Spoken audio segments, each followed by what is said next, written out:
ಏ ಹಾಂ. ಹುಡುಗಾಟ ಹಾಡೋದು ಕಡಿಮೆ ಮಾಡು ಫಸ್ಟ್. ಓಹೋ. ಏನು ಒಳ್ಳೆ ದೆವ್ವದ ಥರ ಕಾಣ್ತಿದೀಯ. ಅಯ್ಯೋ ಭಯ ಆಗುತ್ತೆ, ಹಾಗೆಲ್ಲ ಮಾಡ್ಬಿಡ ಪ್ಲೀಸ್. ಫೋನ್ ಬಿಡ್ರಿ. ಅಯ್ಯೋ ಫೋನ್ ನಾನೇನು ಮಾಡ್ತೀನಿ ಫೋನ್ ಹಿಡ್ಕೊಂಡು? ಬರೀ ಫೋನ್ ನೋಡೋದು. ಅಯ್ಯ ಏನೋ ಬೇಜಾರಕ್ಕೆ ಒಂದು 10 ನಿಮಿಷ, ಕಾಲು ಗಂಟೆ, ಹೋಗ್ಲೊಂದು ಅರ್ಧ ಗಂಟೆ ನೋಡ್ತಾರೆ ಯಾರು. ಫೋನ್ ಹಿಡ್ಕೊಂಡು ನಾವೇನು ಮಾಡ್ತೀವಿ?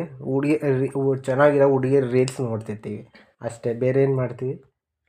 ಏನಕ್ಕೆ ನೋಡಬೇಕು? ಅಯ್ಯೋ ಅವ್ರು ಚೆನ್ನಾಗಿ ಮಾಡಿರ್ತಾರೆ ರೀಲ್ಸ್ನ. ರೀಲ್ಸ್ ನೋಡೋದೇ ತುಂಬ ಇಂಪಾರ್ಟೆಂಟ ನಿಮಗೆ? ನಮಗೆ ತುಂಬ ಇಂಪಾರ್ಟೆಂಟೇ ಅಂತ ನಾವು ಹೆಂಗೆ ಹೇಳೋಕ್ಕಾಗುತ್ತೆ ಅದನ್ನೆಲ್ಲ? ಹೇಳ್ತಿದ್ದೀರಾ ನೀವು ಮಾತಲ್ಲಿ? ನೋಡು, ಗಂಡ ಹೇಳಿದ್ದು ಕೇಳಬೇಕು, ಹೆಂಡತಿ ಆದವಳು. ಹೆಂಡತಿ ಹೇಳಿದ್ದು ಕೇಳಬೇಕು ಗಂಡ.